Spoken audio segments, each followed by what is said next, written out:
this is toDIYfor, and with New Year's around the corner, maybe you're preparing for a big bash. Whether it's for kids or for adults, I don't think it matters really. You can be a kid at heart and have fun with a piñata on New Year's. Looks like a great decor piece, and also, I mean, how much fun was it going to be to smash that open at the strike of midnight, right? Let me show you how I quickly put mine together. So originally I was going to paper mache a balloon for a large disco ball. So I started with a balloon, some Mod Podge or white glue works, newspaper, scissors, sponge brush, and also whatever you're going to cover your piñata with.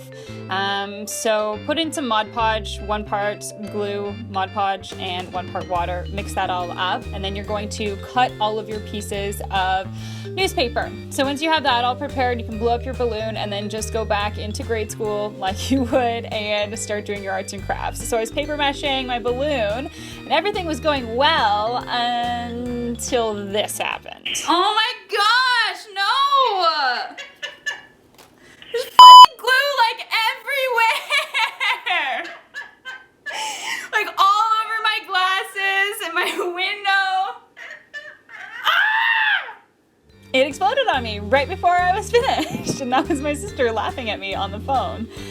So plan B was either using cardboard, or in my case, I bought this styrofoam board from the dollar store. So I'm just drawing out my pattern to create a geometric shape for my piñata. I chose some larger triangles with some smaller triangles, 5 of each. I will leave my measurements below if you'd like to use the same design. So I just cut those out after I drew traced out the shapes and trimming up these sides to make them exactly straight so that they will match and pair up nicely.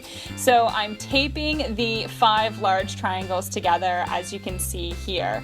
Once I taped them all together to get the final seam done, you have to fold it into the shape and they will fold inwards. Then just tape that last side closed, and then I taped all of the other edges just to reinforce my shape. So the smaller triangles I then glued on just the flat sides first to each of the larger triangles, and before I was all finished, you need to cut a hole in to get the candy inside. So I'm just scoring a small little hole in here, just making it a flap actually, so that I can close it once you stuff it with the candy. So before I closed up this top piece, I'm just taping in a string so you can hang the piñata, and then I closed up all of the top pieces and taped them all together last, and now I have my final shape. So I used this metallic, this is wrapping paper actually, and I'm just cutting strips about 2 inches long. I did not measure them, and then I'm just fringing all of those strips.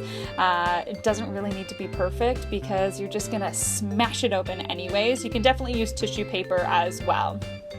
Now to just cover the entire thing with all of that fringed paper, you'll want to work your way from the bottom to the top, as you can see I'm doing here, and it does take a little while, but just cover the entire thing and your piñata will be all finished.